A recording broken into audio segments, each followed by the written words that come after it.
আসসালামু আলাইকুম। যে আগামী নির্বাচন নিয়ে আপনার মতামতটা বলুন। ধন্যবাদ আপনাকে অনেক কষ্ট করে আমার কাছে আসার জন্য। সর্বপ্রথম পরম করুণাময় মহান রব্বুল আলামিনের দরবারে লাখো শুকরিয়া জানাচ্ছি যে মহান রব্বুল আলামিন অনেক দীর্ঘ প্রতীক্ষার পর, অনেক আন্দোলন সংগ্রামের পর আজকের এই দিনটি আমাদেরকে ফিরিয়ে দিয়েছেন। আসলে আপনারা অবগত আছেন যে আসন্ন সিটি কর্পোরেশন নির্বাচন যখন সরকার সিদ্ধান্ত নেবেন যে স্থানীয় সরকার নির্বাচনের ব্যাপারে, তখন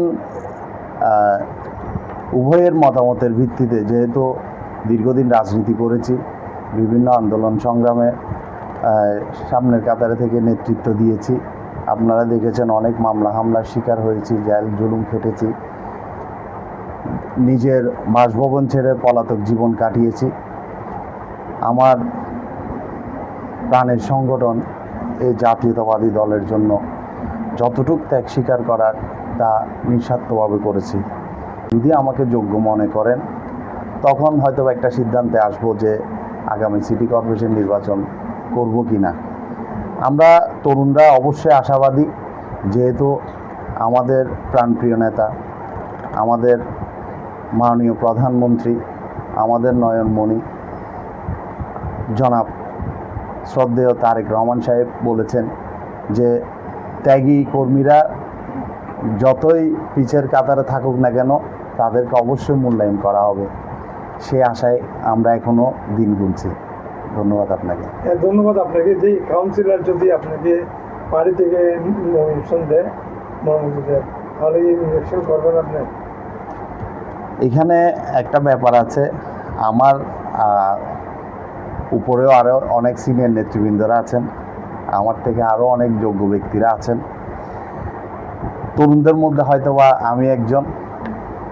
যদি দল চায়, যদি দলের সিনিয়র নেতৃবৃন্দরা চায়, আর আমার এলাকাবাসী যদি চায়, তাদের ইচ্ছা পূরণের জন্য হয়তোবা ইনশাল্লাহ আপনাদের দোয়া করতে পারি।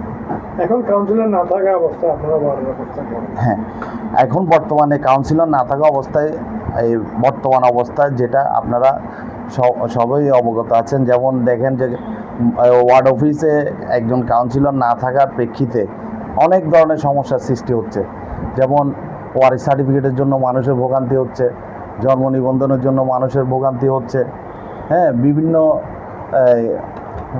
কাজকর্ম আছে যেগুলো ওয়ার্ডে গিয়ে কাউন্সিলর না থাকার প্রেক্ষিতে সচিবরা কোনো সিদ্ধান্ত দিতে পারতেছেন না, কোনো সঠিকভাবে কোনো কার্যক্রম তারা করতে পারতেছে না। জরুরি ভিত্তিতে ওয়ার্ডের কাউন্সিলর অবশ্যই দরকার। সেই জন্য যত দ্রুতই সম্ভব স্থানীয় সরকার নির্বাচনটা দ্রুতই দেওয়া উচিত মনে করি। ধন্যবাদ।